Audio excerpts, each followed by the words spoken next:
Hello students, class 9 chemistry new book chapter number 3 का आज का हमारा टॉपिक है nature of bonding and properties. तो शाहिद खान एजुकेशनल एकेडमी में मैं आपका टीचर इंजीनियर उस्मान खान आपको वेलकम कहता हूँ अपने इस चैनल पे। तो अब हम टॉपिक को स्टार्ट करते हैं। तो तकरीबन हमारा ना चैप्टर खत्म हो चुका है और ये आखिरी टॉपिक हम पढ़ रहे हैं इस चैप्टर का। चैप्टर नंबर 3 में हमने काफी कुछ देखा है, केमिकल बॉन्डिंग के अकॉर्डिंग देखी हैं चीजें सारी। Ionic bonding, covalent bonding, coordinate covalent bonding, metallic bonding. और इसके बाद हमने कुछ टाइप ऑफ फोर्सेस पढ़ी हैं, जिस तरह डाइपोल डाइपोल पढ़ी है, हाइड्रोजन बॉन्डिंग पढ़ी है। इसी तरह हमने कुछ पढ़ी हैं कि मेटल का बिहेवियर और नॉन मेटल का बिहेवियर, कि कब वो इलेक्ट्रॉन लूज करता है, कौन इलेक्ट्रॉन लूज करता है, कौन इलेक्ट्रॉन को गेन करता है, और किसी तरह कौन इलेक्ट्रो नेगेटिव है, कौन इलेक्ट्रो पॉजिटिव है। इसी तरह हमने पढ़ी है आयनिक कंपाउंड्स की प्रॉपर्टीज और कोवलेंट कंपाउंड की भी प्रॉपर्टीज। तो जो आखिरी टॉपिक हमारा है, ये चैप्टर को वाइंड अप कर रहा है, कुछ बातें हैं उनको समराइज कर रहा है, ये जो हमने पूरे चैप्टर में पढ़ी हैं। तो हम भी उन बातों को समराइज करेंगे और देखेंगे कि ये हमसे क्या कर रहा है। काफी लंबा टॉपिक है, लेकिन हम कोशिश करते हैं इसको मुख्तसर से रखें, मेन मेन बातें आपको समझाएं। काफी कुछ समझ के आ चुके हैं हम, बस थोड़ा बहुत समराइज ही करना है इसको, तो हम कर लेंगे इसको। तो अब हम शुरू करते हैं इस टॉपिक को। Nature of bonding and properties. In ionic compounds the oppositely charge ions are held together by the strong electrostatic force of attraction in the form of crystal lattice. अब ये देखें, सिंपल सी बात लिखी हुई है। इसमें हमने जो पहली बात यहाँ पर कर रहा है वो है आयनिक कंपाउंड्स की बातें कर रहा है। उसमें कहता है कि आयनिक कंपाउंड्स जो है ना वो ऑपोजिटली चार्ज आयन होते हैं, कि एक के ऊपर पॉजिटिव चार्ज होता है और एक के ऊपर नेगेटिव चार्ज होता है। इसी तरह की ये बात कर रहे हैं यहाँ पर, ठीक है ना। और वो अपने आप को अरेंज करते हैं इन the form of crystal lattice. तो क्रिस्टल लैटिस किस तरह का होता है? क्रिस्टल स्ट्रक्चर की फॉर्म होती है, जो कि एक प्रॉपर वेल डिफाइंड शेप होती है। तो अगर मैं आपको यहाँ पर दिखाऊं, हमने जब आयनिक कंपाउंड पढ़ा था तो वहां पर हमने क्रिस्टल लैटिस भी देखा था, NaCl का। ये दिया है जी, क्रिस्टल लैटिस है NaCl का। इस तरह का क्रिस्टल स्ट्रक्चर्स होते हैं, जिस तरह क्रिस्टल लैटिस ऑफ CaCl2 है, कैल्शियम क्लोराइड। इसी तरह के लैटिस होते हैं, यानी कि वेल डिफाइंड पैटर्न होता है इनका, जिसमें ना ऑपोजिटली चार्ज आइंस अपने आप को अरेंज करके बैठे हुए होते हैं। इनके दरमियान में स्ट्रॉन्ग इलेक्ट्रोस्टैटिक फोर्स होती है, जो कि इनको टूटने नहीं देती। ऑपोजिटली चार्ज है ना, पॉजिटिव और नेगेटिव, तो अट्रैक्शन बहुत ज्यादा हो जाती है इनमें, तो इसलिए इनको टूटने नहीं देती है। तो ये पढ़ा था हमने आयनिक कंपाउंड के अंदर। Since the ions are rigid in ionic compound, such compounds therefore exist in the form of very stable solids with significantly high melting point. अब वो बता रहा है कि आयनिक कंपाउंड जो है ना, क्योंकि इनके अंदर ना ऑपोजिटली चार्ज आयंस होते हैं, जिनकी फोर्स ऑफ अट्रैक्शन बहुत ज्यादा होती है, जिसकी बिना पर इनका स्ट्रक्चर जो होता है ना वो बहुत रिजिड होता है। रिजिड मतलब बहुत हार्ड होता है, ठीक है। तो इसलिए हम इनको कहते हैं कि ये बहुत स्टेबल सॉलिड्स हैं, और जिनका मेल्टिंग पॉइंट भी बहुत ज्यादा है। तो बहुत ज्यादा एनर्जी चाहिए होती है इनकी, जो फोर्स ऑफ अट्रैक्शन है इसको तोड़ने के लिए, और इनको सॉलिड से कन्वर्ट करने के लिए लिक्विड फॉर्म में, ठीक है। इसको हम कहते हैं मेल्टिंग पॉइंट। तो बहुत ज्यादा एनर्जी चाहिए होती है इनकी फोर्स ऑफ अट्रैक्शन तोड़ने में, और इनका सॉलिड स्ट्रक्चर को डिस्ट्रॉय करने में, और इनको किसी और फॉर्म में कन्वर्ट करने के लिए, ठीक है। यहाँ तक बात। Since ions are spherically and oppositely charge, they can surround each other from all the sides. अब इसमें एक नई बात उसने बताई है यहाँ पर। जिस तरह कहता है कि जो आयंस है ना वो ऑपोजिटली चार्ज आयन है, बिल्कुल ठीक है। अभी एक दूसरे को सराउंड इस तरह करते हैं कि चारों तरफ से एक दूसरे को घेरे लेते हैं, ठीक है। और इस तरह के एक उन्होंने सर्कल बनाया हुआ है, ठीक है। बीच में एक एक कंपाउंड होगा, और चारों तरफ ना अलग अलग टाइप ऑफ कंपाउंड होंगे, ठीक है। उन्होंने इसको घेरा हुआ होगा। तो इस तरह का ये स्ट्रक्चर बनाते हैं ये, ठीक है। यहाँ तक बात। अभी मजीद हमें नीचे एग्जांपल्स लिखी हुई है NaCl की और वाटर की, तो यहाँ पर हम समझने की कोशिश भी करेंगे। Ionic bonds are non directional, this arrangement of ions is called crystal lattice. अब वो कहता है कि जिस तरह सारे साइड्स में, हर पूरे साइड्स में कोई भी क्रिस्टल लैटिस है हमारे पास, उसमें एक आयन है Na का। अगर हम बात करें NaCl की, एक आयन Na का है, तो Cl ने उसको चारों तरफ से घेरा हुआ होगा, ठीक है। इस तरह एक Cl का आयन है। तो ऐसे एक्चुअली जो है ना वो यही होता है कि Na ने ना, Na होता है बीच में, और Cl ने उसको चारों तरफ से घेरा हुआ होता है। वो इस तरह का, ये जिस तरह हम यहाँ पर देख सकते हैं अपना क्रिस्टल लैटिस के अंदर Na होता है, और Cl ने उसको चारों तरफ से घेरा होता है, यानी कि स्पेरिकल शेप दे रहा है कि सर्कुलर फॉर्म में घेरा हुआ है। सर्कल एक्चुअली होगा तो नहीं है, लेकिन एक हम शो करा सकते हैं तकरीबन कि एज अ होल इसको घेर के रखा हुआ है Cl लाइंस ने Na को, ठीक है। तो यही बात यहाँ पर कर रहा है वो, स्पेरिकली के जो वर्ड लिखा था ना यहाँ पर, उसका मतलब यही होता है। तो बहरहाल अब हम चलते हैं नीचे, एग्जाम्पल उन्होंने दी हुई है, और यहाँ पर हम बात कर लेंगे कि इन्होंने क्रिस्टलाइटिस की फॉर्म में अपने आप को अरेंज किया हुआ होता है। If the external forces applied, अब क्या करें हम, कोई आयनिक कंपाउंड हमारे पास है, हम ऊपर से कोई फोर्स अप्लाई कर दें, हथौड़ा मार दें उस पर, क्रिस्टल लैटिस के ऊपर, ठीक है। उन्होंने अपने आप को क्रिस्टल लैटिस की फॉर्म में अरेंज किया होता है, ठीक है, एक वेल डिफाइंड ज्योमेट्री के अंदर। तो उसके ऊपर अगर हम किसी आयनिक कंपाउंड के अंदर के ऊपर हम कोई फोर्स अप्लाई कर दें, ठीक है, फिजिकली, तो फिर क्या होगा? इट ब्रेक्स इजिली, तो वो आयनिक कंपाउंड को तोड़ देगी। अच्छा, जब वो आयनिक कंपाउंड टूट रहा है आराम से, इसका मतलब क्या हुआ कि ionic solids are highly brittle. इसका मतलब है कि आयनिक सॉलिड्स इस तरह के हैं जो किसी और फॉर्म में डिफॉर्म नहीं हो सकते, बल्कि उन पे फोर्स अप्लाई करो और उनको तोड़ दो। इस तरह के होते हैं आयनिक सॉलिड्स। ठीक है ना यहाँ तक बात। अब आगे लिखा हुआ है in the solid form ionic compounds do not conduct electricity. जब आयनिक कंपाउंड सॉलिड की फॉर्म में होंगे, तो जो आयनिक कंपाउंड और कोवलेंट कंपाउंड का कंपैरिजन किया था ना हमने प्रॉपर्टीज में, तो वहां पर भी ये बात की थी क्या, कि जब सॉलिड फॉर्म में आयनिक कंपाउंड होता है तो उसके अंदर से इलेक्ट्रिक करंट पास नहीं कर सकता। अब वो क्यों नहीं कर सकता? क्योंकि देखिए ऑपोजिटली चार्ज आयंस ने एक दूसरे को स्ट्रांगली एक दूसरे की तरफ अट्रैक्शन उन्होंने की हुई होती है। ठीक है। तो अब क्या होता है, the ions get free, sorry line miss हो गई मुझसे। Ionic compounds don't conduct electricity because ions are tightly held and can not move. तो जो आयंस है उन्होंने एक दूसरे को, पॉजिटिव आयंस और नेगेटिव आयन, इन्होंने एक दूसरे को अच्छे से पकड़ा हुआ होता है, जिसकी वजह से वो मूव ही नहीं कर सकते। तो इलेक्ट्रिक करंट कहाँ जनरेट होगा भाई? इलेक्ट्रिक करंट तो जनरेट उसी वक्त होता है कि जब चार्जेस मूव कर रहे हो। तो आयंस चार्जेस ही है ना, पॉजिटिव Na होगा, जिसका नाम कह सकते हैं ये पॉजिटिव आयन हो गया। और जो Cl है वो भी एक किस्म का चार्ज है जो कि नेगेटिव आयन है। तो ये जब जुड़े हुए होंगे और फ्रीली मूव ही नहीं कर रहे होंगे, तो फिर क्या होगा, इसके अंदर से इलेक्ट्रिक करंट भी पास नहीं कर सकता। तो आगे बढ़ते हैं। हाउएवर इन द मॉल्टन स्टेट, लेकिन जब उनको हम उसको किसी लिक्विड फॉर्म में कन्वर्ट कर दें, यानी कि NaCl को अब हमने मेल्ट कर दिया, वो मॉल्टन फॉर्म में कन्वर्ट हो गया। ठीक है। द आयंस गेट फ्री, अब आयंस फ्री हो गए हैं। Na कहीं और घूम रहा है, Cl कहीं और घूम रहा है। ठीक है। एंड स्टार्ट कंडक्टिंग इलेक्ट्रिसिटी, तो उसके अंदर से इलेक्ट्रिक करंट भी पास होना शुरू हो जाएगा। Ionic solids are also generally soluble in water. अब नई बात यहाँ पर बताना शुरू किया इसने, कि जो आयनिक सॉलिड्स होते हैं, जिस तरह के NaCl हो गया, वो वाटर में अमूमन डिजोल्व हो जाता है। तो बहुत सिंपल एग्जांपल आप घर में भी कर सकते हैं हमने खुद। आप एक ग्लास में पानी लें, H2O वाटर, ठीक है, उसके अंदर 1 चम्मच नमक डाल दें और थोड़ा सा उसको हिला लें, तो फिर आपका पानी नमकीन हो जाएगा। पी लें, आपको नमकीन फील होगा। इसकी वजह यह है कि पानी के अंदर NaCl, जो कि आयनिक सॉलिड है, वो डिजोल्व हो गया। अब वो डिजोल्व होने का तरीका क्या होता है केमिकली, वो नीचे उन्होंने स्ट्रक्चर बनाया हुआ है उसका। Water not only break the electrostatic force of attraction. अब वो जो पानी के अंदर नमक डाला है ना, तो वाटर ने क्या रोल प्ले किया, ये बात देख रही है हमने। तो वाटर जो है ना, इलेक्ट्रोस्टैटिक फोर्स ऑफ अट्रैक्शन तोड़ देता है Na और Cl के दरमियान में जो होती है। लेकिन कहता है वो एक चीज और भी करता है साथ में, but also hydrates the resulting free ions. और रिजल्टिंग फ्री आइंस जो होते हैं, जो अभी टूटे हैं ना आइंस, वाटर ने जो तोड़े हैं, Na का आयन अलग कर दिया, Cl का आयन अलग कर लिया। अब वो कहता है कि ये हाइड्रेट्स करता है, यानी कि उनको चारों तरफ से घेर लेता है। वाटर मॉलिक्यूल्स Na आयन को और Cl आयन को चारों तरफ से घेर लेते हैं, हर तरफ से घेर लेते हैं, बल्कि इस तरह बोलूंगा अगर मैं proper. In the process of hydration water molecule surrounds and interact with ions और मॉलिक्यूल। अब ये जो प्रोसेस होता है हाइड्रेशन का, उसमें होता ये है कि वाटर के जो मॉलिक्यूल्स हैं, वो एक कह लें कि आप एक ना झुमकट्टा सा बना लेते हैं, उसको घेर लेते हैं। किसको? Na आयन को और Cl आयन को। अब वो किस तरह है, वो यहाँ पर हम देख सकते हैं। ये देखें जी, Na आयन अलग है और Cl आयन अलग है। डॉटेड लाइन हमें रिप्रेजेंट कर रही है कि ये अब इनके दरमियान में इलेक्ट्रोस्टैटिक फोर्स जो है ना, वो टूट रही है। फिर यहाँ पर देखें, यहाँ पर ये H2O लिखा हुआ है, वाटर का मॉलिक्यूल। तो कोई परेशान होने की तो बात आपको नहीं होनी चाहिए यहाँ पर। ये ऑक्सीजन के ऊपर ना इन्होंने 2 लोन पेयर्स बनाए हुए हैं। ठीक है। टोटल मिला के कितने इलेक्ट्रॉन्स हो गए हैं? 4 इलेक्ट्रॉन्स हो गए। ऑक्सीजन ग्रुप 16 का मेंबर है। इसके पास कितने इलेक्ट्रॉन्स है आउटर मोस्ट शेल में, जो कि बॉन्डिंग में पार्टिसिपेट करेंगे? आपका जवाब होगा कि 6 इलेक्ट्रॉन्स हैं। तो जो 2 इलेक्ट्रॉन्स है उसने H2 के साथ बॉन्ड बना लिया, और रिमेनिंग 4 रह गए हैं, वो यहाँ पर शो किए हैं इसने। दो ये और दो ये। ठीक है। तो मेरे ख्याल से ये बातें तो आपको समझ आ गई होंगी, लिखना भी आ जाएगा आप किस तरह लिखना है। आगे चलते हैं जी। Na का आयन टूट गया, Cl का आयन टूट गया, ठीक है, कोई मसला नहीं है। Na का जो आयन टूटा ना, वो यहाँ पर आ गया। वाटर ने क्या करना है, इसको हाइड्रेट करना है, मींस इसको चारों तरफ से अपने वाटर मॉलिक्यूल के साथ इसको घेर लेना है। अब Na पॉजिटिव चार्ज है, तो वाटर के अंदर ना 2 तरह के चार्ज होते हैं। एक होता है पार्शियल पॉजिटिव, जो कि हाइड्रोजन पे होता है, और एक होता है पार्शियल नेगेटिव, जो कि ऑक्सीजन के ऊपर होता है। तो Na पॉजिटिव है, वो किसको अट्रैक्ट करेगा? आपका जवाब होगा बिल्कुल यार, सिंपल सी बात है, कि वो करेगा पार्शियल नेगेटिव को। और पार्शियल नेगेटिव कहाँ पर है? ऑक्सीजन के पास है।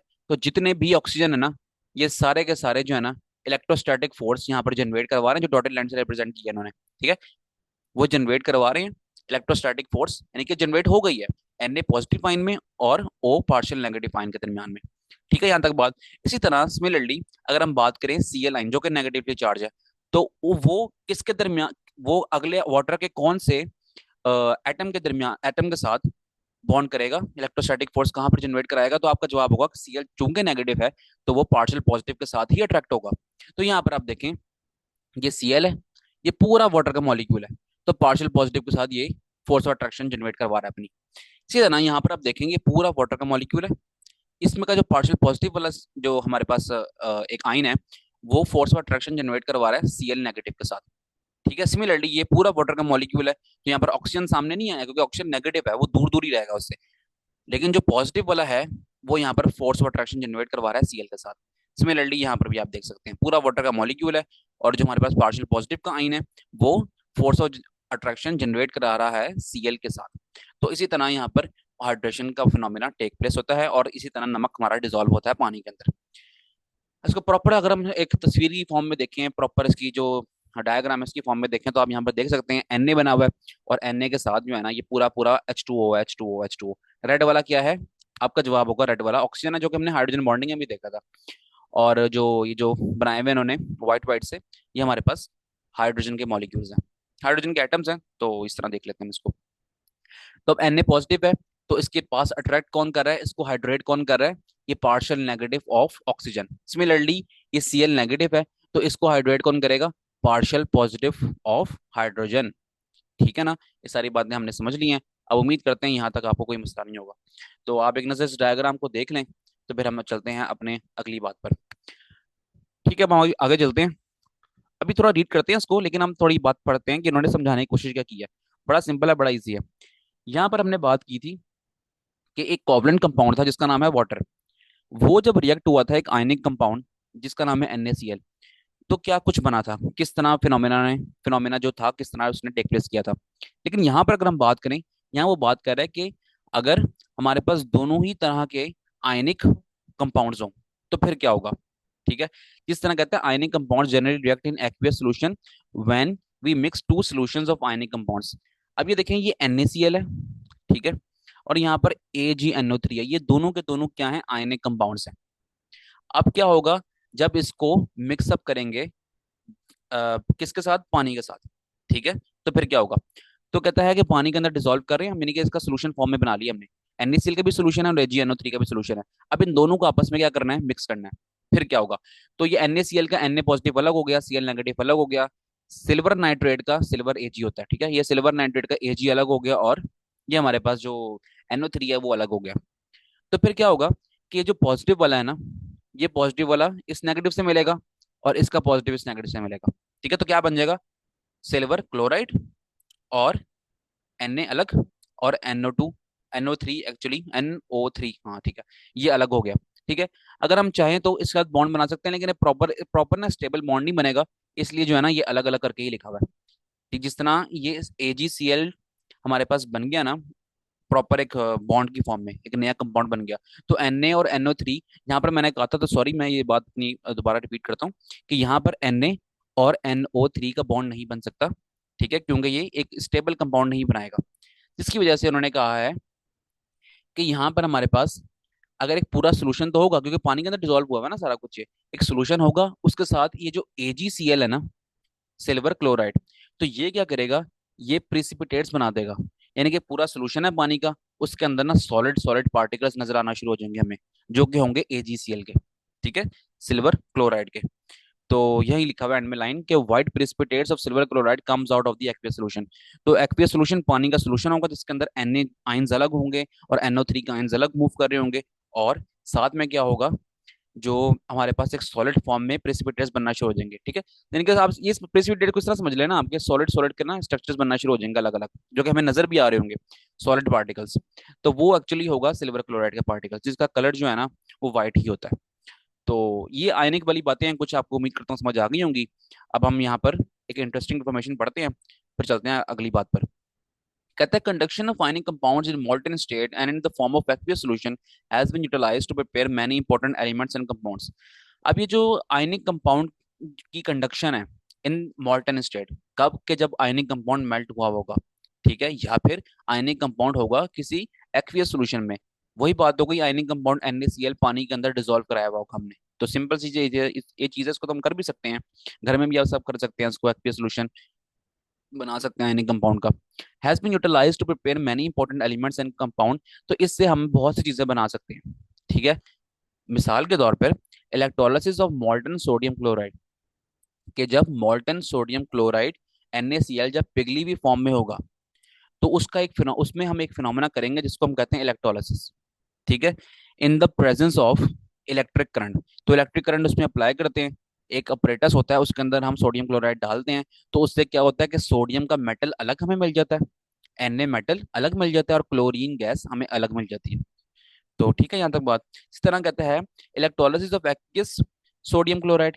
लेकिन जब हम एक एक्वियस फॉर्म में, लिक्विड फॉर्म में हमारे पास एक सोल्यूशन है NaCl का, NaCl मेल्ट नहीं हुआ, बल्कि NaCl पानी के अंदर मिक्स हुआ हुआ है, तो अगर हम इसको इलेक्ट्रोलिसिस करेंगे, यानी कि उसके अंदर इलेक्ट्रिक करंट अप्लाई करेंगे, उससे इलेक्ट्रिक एनर्जी उसको देंगे, उसका टेम्परेचर इंक्रीज करेंगे, तो फिर क्या होगा? फिर होगा ये कि हमारे पास जो रिजल्टिंग प्रोडक्ट्स होंगे ना, वो हो जाएगी sodium hydroxide, NaOH, and chlorine gas. और इस क्लोरीन गैस हमें साथ में इसके मिल जाएगी। तो ठीक है, इस बात को मैं रिपीट कर रहा हूँ। कहते हैं हमारे पास अगर सोडियम क्लोराइड जो कि NaCl है, वो क्या है? आयनिक कंपाउंड है। जब वो होगा मोल्टन फॉर्म में, ठीक है, यानी कि पिघला हुआ होगा, या फिर जब वो होगा एक्वियस सॉल्यूशन में। तो मोल्टन स्टेट में जब NaCl होगा, तो उसके हम फायदे में क्या ऑब्टेन कर सकते हैं? उसमें रिएक्शन करवा के उसको उसको हीट एनर्जी अप्लाई करके, ठीक है, इलेक्ट्रोलिसिस का फिनोमेना करके उसके अंदर, उससे हम मेटल Na अलग कर सकते हैं और क्लोरीन गैस अलग कर सकते हैं। सिमिलरली जब हमारे पास NaCl का एक्वियस सोल्यूशन होगा, कि NaCl को हमने पानी में डिसॉल्व किया हुआ है, तो इसका एक एक्वियस सोल्यूशन बन गया। जब इस फॉर्म में हमारे पास NaCl होगा जो कि काइनिक कंपाउंड है, तो हम क्या कर सकते हैं? उससे हम सोडियम हाइड्रोक्साइड ऑब्टेन करा सकते हैं, NaOH, और साथ में क्लोरीन गैस भी हम उससे ऑब्टेन कर सकते हैं। तो उम्मीद करता हूँ यहाँ तक बातें क्लियर होंगी आपको। अगली वो कहता है, इंटरेस्टिंग इन्फॉर्मेशन में अगली बात करता है कि diamond due to their exceptional hardness. तो डायमंड के बारे में पढ़ा ही है आपने चैप्टर नंबर 1 में, कि डायमंड जो है वो एक एलोट्रॉप है कार्बन का। ठीक है, diamond due to their exceptional hardness are highly valued in industry. तो इसकी डिमांड बहुत ज्यादा है इंडस्ट्रीज के अंदर। Diamond tipped glass cutter are use to make clean cuts in glass. अब ना डायमंड के ही ना ब्लेड्स बनाते हैं, ठीक है, जो शीशा काटने में काम आता है। प्रॉपर एज से ना, वो प्रॉपर कह लें कि आप एक जबरदस्त किस्म का वो ना कटिंग करता है वो डायमंड का ब्लेड। तो इसलिए उसको डायमंड का हम यूज करते हैं। तो diamond tip drill bits are use to drill.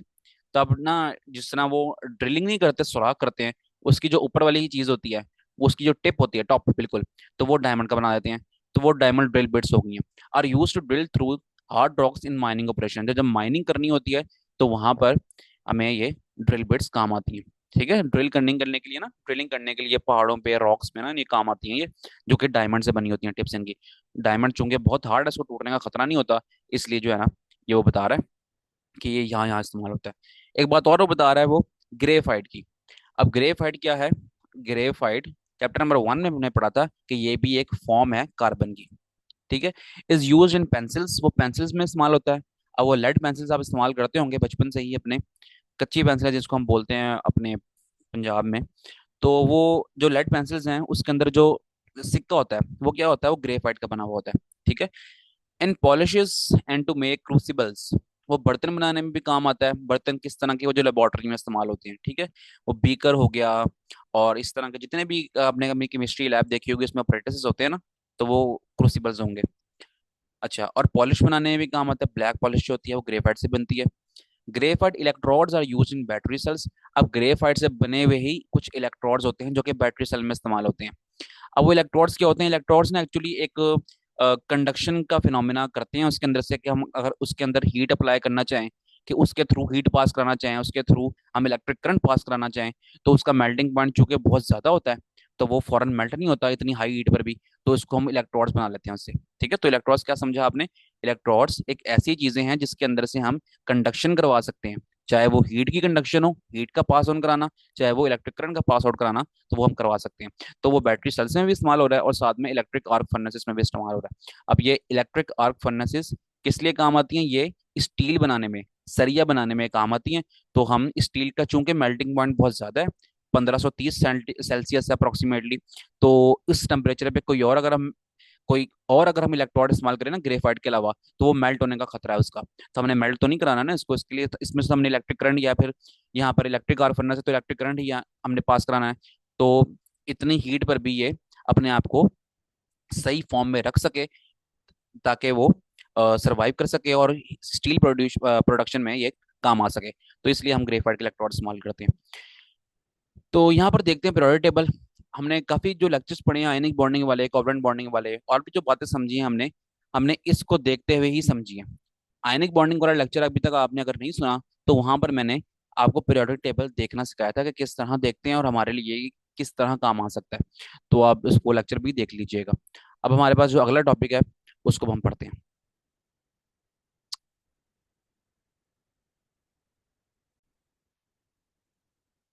अच्छा जी बच्चों, अगला जो हमारे पास यहाँ पर बातें की हुई हैं इन्होंने, इस तरह ऊपर हम पढ़ के आए हैं आयनिक कंपाउंड्स के बारे में, उनकी कुछ प्रॉपर्टीज देखी हैं हमने। यहीं पर सिमिलरली यहाँ पर बात हुई है कोवलेंट कंपाउंड्स के बारे में। तो हम थोड़ा सा पढ़ते हैं इसको और देखते हैं कि क्या क्या बातें यहाँ पर की हुई हैं। कहते हैं elements and compounds in which atoms are covalently bonded. अब ऐसे कंपाउंड्स और ऐसे एलिमेंट्स जिनके अंदर कोवलेंट बॉन्ड अवेलेबल हो, तो वहां पर क्या होगा, behave very differently from ionic compounds. तो उनकी प्रॉपर्टीज डिफरेंट होंगी आयनिक कंपाउंड्स की निस्बत। ठीक है। अब क्या डिफरेंट होंगी वो हम पढ़ते हैं आगे। Elements present at the right side of the periodic table.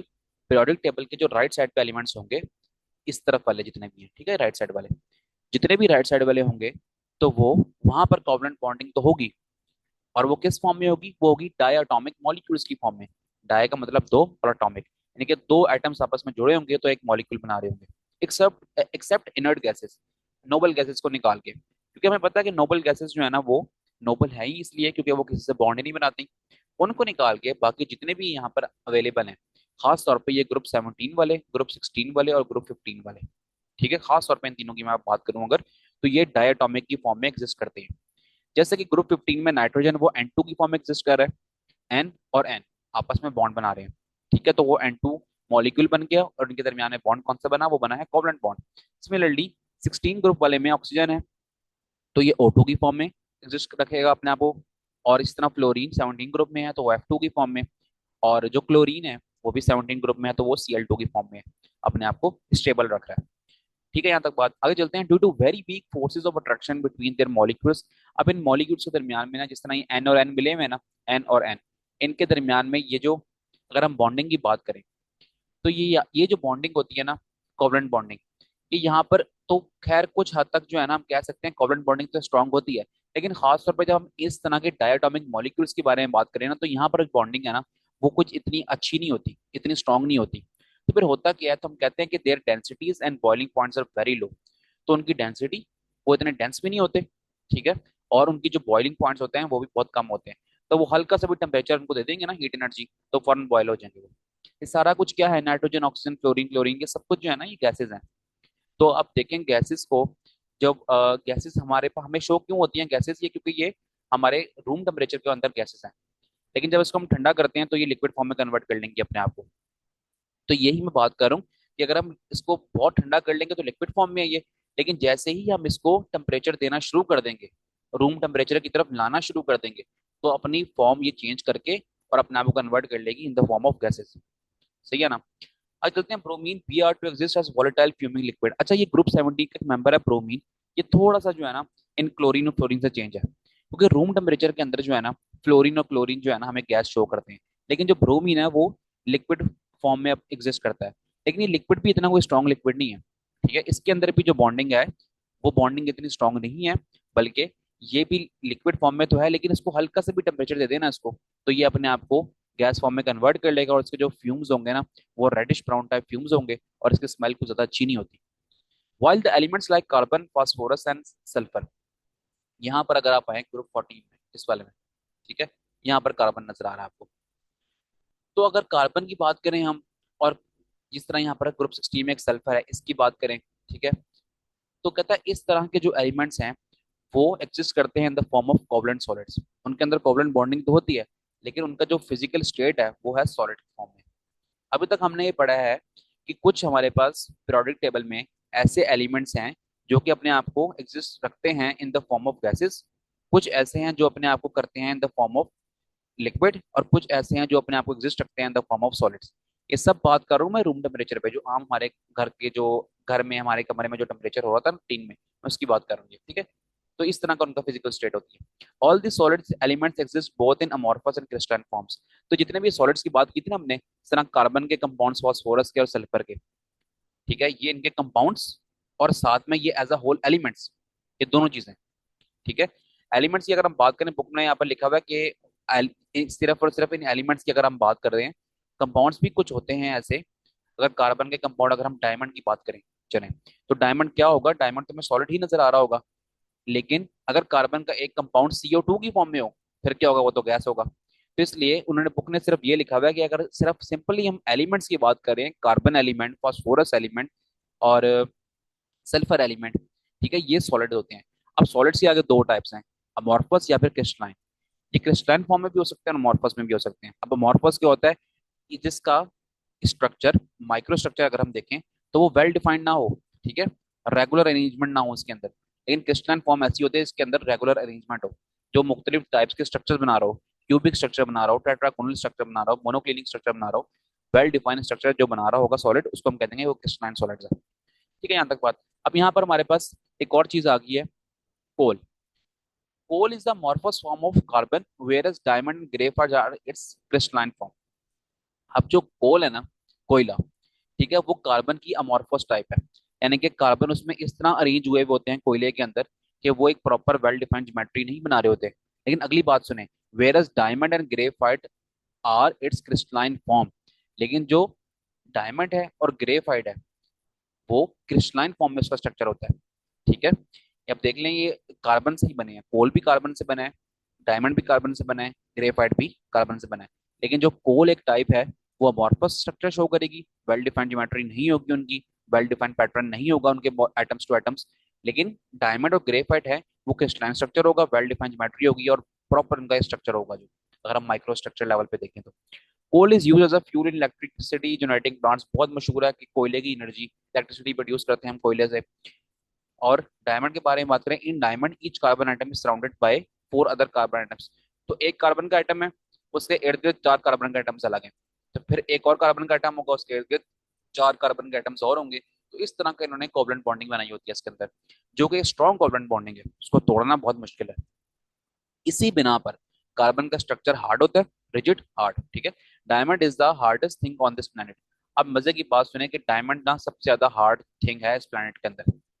It use as cutting, polishing and drilling tools. एक कटिंग वाली बात, पॉलिशिंग वाली बात और ड्रिलिंग वाली बात, ये सब हम ऊपर अभी थोड़ी देर पहले यहाँ पर करके आ चुके हैं। इंटरेस्टिंग इन्फॉर्मेशन पड़ी थी ना यहाँ पर, इस हिस्से में, यहाँ पर हम ये बात करके आ चुके हैं, ठीक है, तो ज्यादा टाइम नहीं लगाएंगे यहाँ पर। Graphite consist of a layered structure. अब बात करेंगे ग्रेफाइट की, ज्यादा बात यहाँ पर भी करने की जरूरत नहीं है, क्योंकि चैप्टर नंबर 1 में हमने ग्रेफाइट और ग्रेफीन, एलोट्रॉप्स वाला टॉपिक पढ़ा था ना, वहां पर ग्रेफाइट और ग्रेफीन के बारे में डिटेल से डिस्कशन करके आ चुके थे।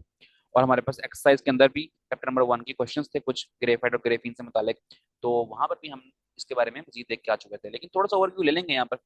Graphite consist of a layered structure made up of a hexagonal rings. तो इसका जो स्ट्रक्चर होता है ना वो हेक्सागोन बना रहा होता है। हेक्सागोन क्या होता है कि ऐसा, ऐसी स्ट्रक्चर, ऐसी शेप जिसकी छह साइडें हों, छह नुकरे हों, ठीक है, वो रिंग्स की फॉर्म में हो, छह नुकरे हों और रिंग्स की फॉर्म में हो, ऑफ कार्बन। और वो सारे के सारे क्या होते हैं उसके अंदर, ग्रेफाइट के अंदर कार्बन के एटम होते हैं। Since layers are not bounded strongly, अब वो लेयर्स अच्छे से जुड़ी नहीं होती। लेयर स्ट्रक्चर है ना, एक लेयर बनी है, उसके ऊपर एक और लेयर बन गई, फिर एक और लेयर बन गई, फिर एक और लेयर बन गई, फिर एक और लेयर बन गई, इस तरह का स्ट्रक्चर उसका होता है, ठीक है। लेकिन वो कहता है कि लेयर जो है ना वो स्ट्रांगली बाउंड नहीं होती, लेयर्स के दरमियान में फोर्स ऑफ अट्रैक्शन इतनी स्ट्रांग तो नहीं होती। They can slip past each other, वो आपस में लेयर्स एक दूसरे के साथ अगर जुड़ी भी हो ना तो वो खिसक जाती हैं, ठीक है, आगे को खिसक जाती हैं।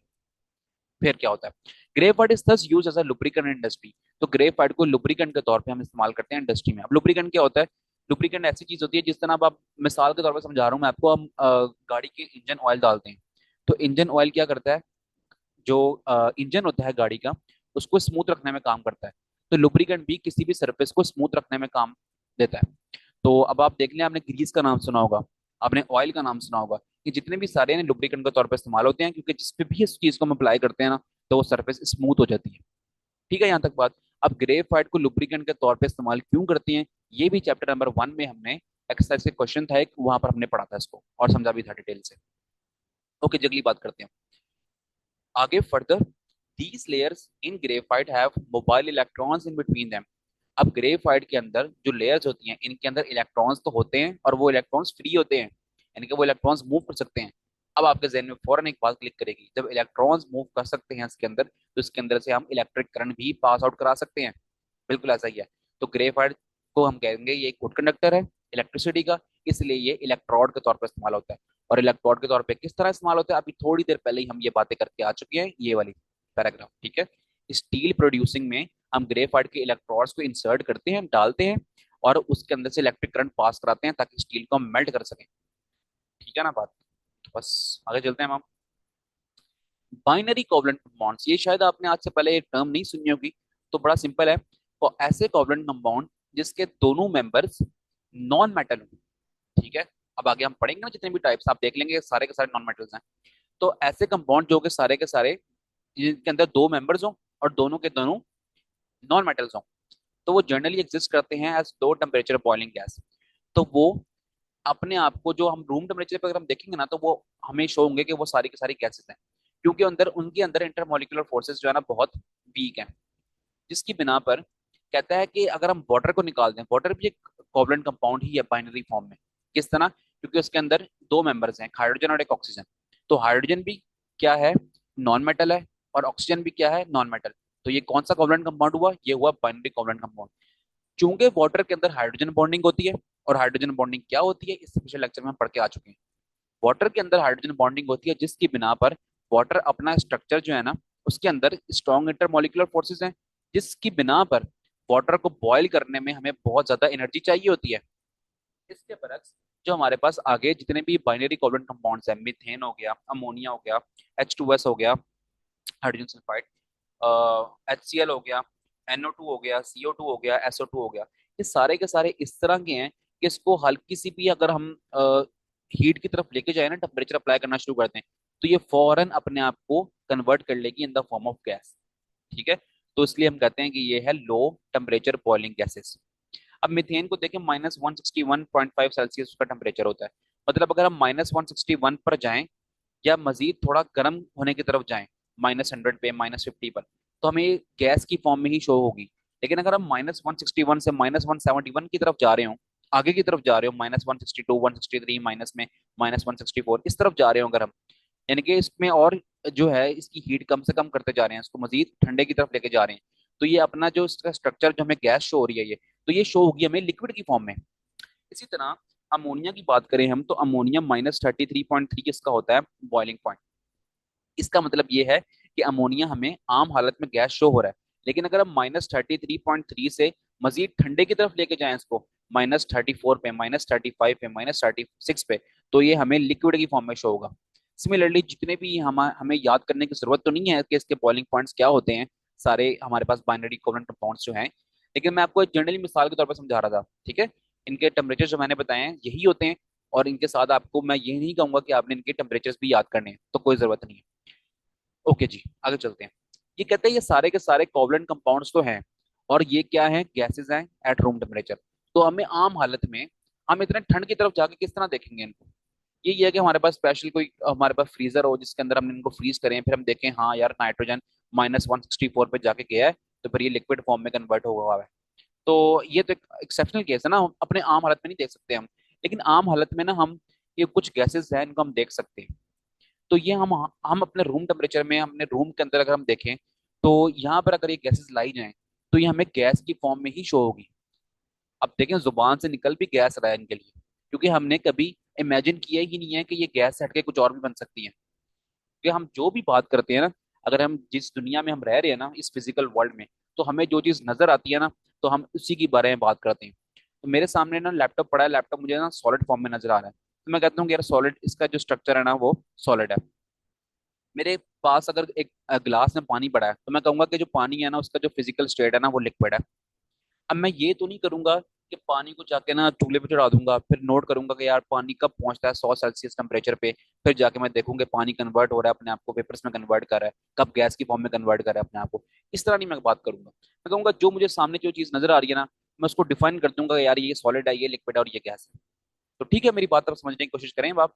तो हम चलते हैं फिर आगे। कहता है कि water and hydrogen fluoride, HF, on the other hands are liquid at room temperature. ठीक है, पानी को तो आपने देखा ही होगा ना। हाइड्रोजन फ्लोराइड चले नहीं भी देखा होगा, लेकिन इट्स ओके, ये भी लिक्विड होता है आम हालत में, रूम टेम्परेचर पे। Liquid water has a high boiling point. अब जो पानी है उसका बॉइलिंग पॉइंट ज्यादा है। ज्यादा क्यों है? क्योंकि इसके अंदर हाइड्रोजन बॉन्डिंग है, जो कि special type of intermolecular forces है, वो इसके अंदर होती है।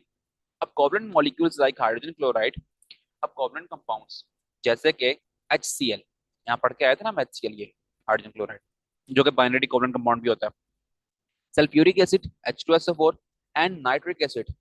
ठीक है, और कहता है कि ये जिस तरह के जो जितने भी हमारे पास एसिड्स है ना, ये पानी के अंदर कंप्लीटली आयोनाइज हो जाते हैं। ठीक है, HCl भी एक स्ट्रॉन्ग टाइप ऑफ एसिड है, लेकिन ये गैस की फॉर्म में होता है। सल्फ्यूरिक एसिड और नाइट्रिक एसिड, ये भी हमारे पास एसिड्स की स्ट्रॉन्ग टाइप्स हैं। लेकिन कहता है जब इसको हम पानी के अंदर डिजोल्व करा देते हैं, जब पानी में डिजोल्व कराते हैं, तो वो हमारे पास जो रिजल्टिंग प्रोडक्ट्स बनती है ना, वो स्ट्रॉन्ग एसिड होता है। ठीक है, यहाँ तक बात। पानी में अंदर जाएंगे, ये आयनाइज हो जाएंगे। ठीक है, किस तरह HCl पानी में अंदर जा रहा है, तो क्या हो रहा है, H अलग हो रहा है, Cl अलग हो रहा है, जिसकी बिना पर ये HCl पानी के अंदर जाकर और ज्यादा एक स्ट्रॉन्ग एसिड की फॉर्म बना रहा है। अब मैं मिसाल देता हूँ, घर में ना तेजाब की बोतल आती है, उसके अंदर क्या होता है, H2SO4 होता है, सल्फ्यूरिक एसिड होता है। ठीक है, अब क्या करेंगे, आप ना सल्फ्यूरिक एसिड को वैसे ही कहीं पर डाल दें, तो आप देखेंगे कि किस तरह का रिएक्शन होता है, क्या एसिड किस तरह बिहेव कर रहा है ये। लेकिन एक आपको मैं तरीका और बताऊं, अगर आप वही एसिड को, तेजाब को पानी के अंदर डिजोल्व करा दें, फिर आप कहीं पर डालें उसको, तो फिर वो ज्यादा एग्रेसिवली, ज्यादा स्ट्रांगली बिहेव करेगा। तो जितना डाइल्यूट फॉर्म में एसिड होगा, उतना ही ज्यादा स्ट्रांग वो बिहेव करेगा। ठीक है, वो क्यों करता है, क्योंकि पानी के अंदर जाते ही ये आयनाइज हो जाते हैं, और ये मुसलसल H+ आयंस को छोड़ रहे होते हैं, रिलीज कर रहे होते हैं। तो आप एक बात मेरी याद रखें कि जितने ज्यादा किसी भी रिएक्शन में प्रोटॉन, H+ आयंस रिलीज हो रहे हो, उतना ही आप समझ जाएं कि ये हमारे पास स्पेसिफिक जो चीज है ना, बहुत ज्यादा एसिडिक है। ठीक है, यहाँ तक बात। तो ये चैप्टर भी हमारा खत्म हो गया है। अब हम मिलते हैं नेक्स्ट लेक्चर में। एक्सरसाइज में से एक्सरसाइज MCQs करेंगे, फिर एक्सरसाइज के शॉर्ट क्वेश्चंस करेंगे, जितना भी कुछ एक्सरसाइज में सब कुछ कर लेंगे। तो उम्मीद करता हूँ ये लेक्चर आपको पसंद आया होगा, काफी डिटेल्स लेक्चर हमने पढ़ा है ये। तो अब एंड पे आपको कुछ नजर आ रही होंगे लिंक्स, इसमें एक होगा आपके पास क्लास 9 केमिस्ट्री न्यू बुक के डिटेल्स है, सारे लेक्चर फुल बुक के, और एक आपको शो हो रहा होगा सब्सक्राइब बटन। लेक्चर पसंद आया तो वीडियो को लाइक करें और चैनल को भी सब्सक्राइब कर दीजिएगा। ओके, अल्लाह हाफिज।